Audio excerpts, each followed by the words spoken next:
જય જય શ્રી કૃષ્ણ।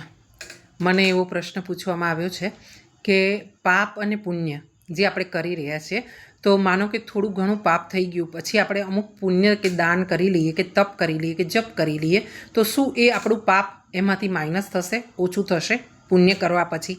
સમજી રહ્યા છો તમે? હા, ના, આવું કશું વ્યવસ્થા ત્યાં ઉપર નથી। કેમ? તમે જો 5 પાપ કર્યા હશે ને તો 5 પાપનું ફળ ભોગવવું પડશે, અને 10 પુણ્ય કર્યા હશે તો 10 પુણ્યનું ફળ તમારે ભોગવવું પડશે।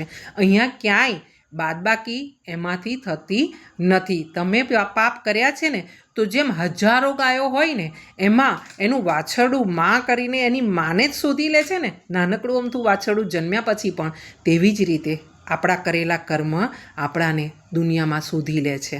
તો ક્યાંય પ્લસ માઇનસની વ્યવસ્થા અહીંયા નથી। હા, એટલે વિચાર કરીને કર્મ કરવા। જય જય શ્રી કૃષ્ણ। ગોવિંદ સદા સહાય તે।